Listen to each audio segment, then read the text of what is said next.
What is the best way to rid your mind of thoughts or people that seem to haunt you incessantly?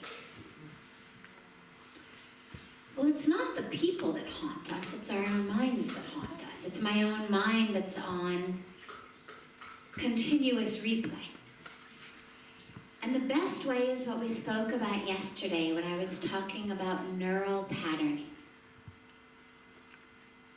When we have what we call an obsession or obsessive thoughts, it's just a pattern that I've gotten in the habit of, and like a groove, it keeps getting deeper and deeper and deeper.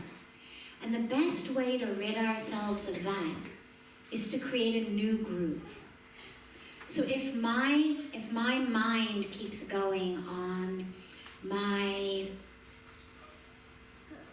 coworker who keeps stealing all my work, or my boss who doesn't appreciate my work, or whatever it is, or my mother-in-law or my daughter-in-law who's a tyrant in the kitchen, whatever my thing is, every time I think about that, I'm deepening the groove. But the problem comes for most of us, we say, I'm not going to think about my mother-in-law. Well, what am I doing? I'm not thinking about my mother-in-law. Well, she's still just as much a part of my awareness as when I was thinking about my mother-in-law, because now all my attention is on not thinking about my mother-in-law. But this is what we do. I'm not going to think about that guy at the office. I'm not going to think about the one who's being mean to me at school. I'm not going to think about it. It's like if I said, close your eyes to meditate, and whatever you do, don't think about hippopotamuses. Well, so what's the first thing that's going to come to all of our mind? What's our meditation going to be full of? Even you never had thought of a hippopotamus before. But now you're not going to be able to get it out of your mind because you're so busy not thinking about a hippopotamus. So the way to do it is we lay a new groove. And instead of not thinking about something else, I actively think about something else. So instead of not thinking about my mother-in-law or the guy at the office or the hippopotamus, I just think about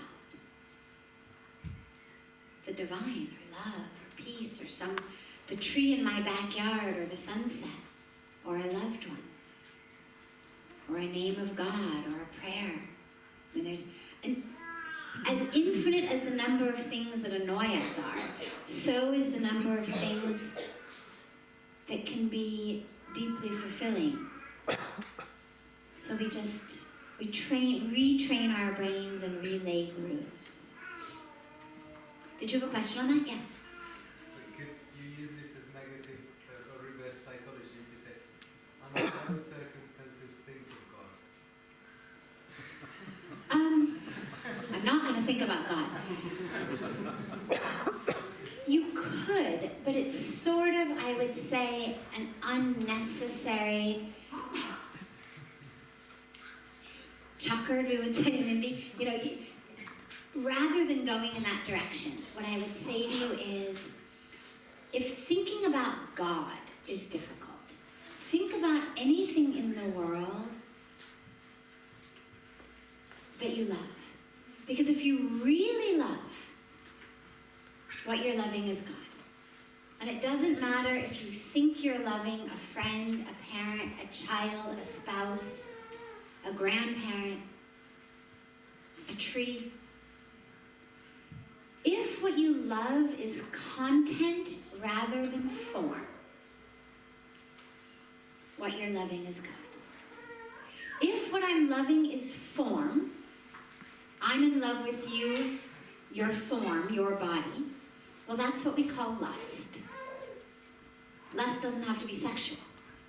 Lust is anything in which it's the form that I'm attached to. It's the form through which I get what I'm looking for. If I love you because of your form, makes my ego feel good to be on the arm of a handsome man when I walk places. It's form.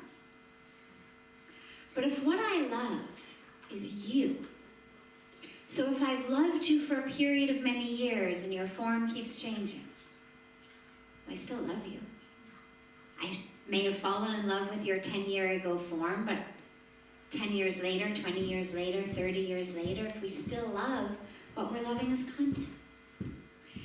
And that content is what you can call spirit or soul or essence or God. So don't worry if you can't think about God or love God. Love anyone. Love anything.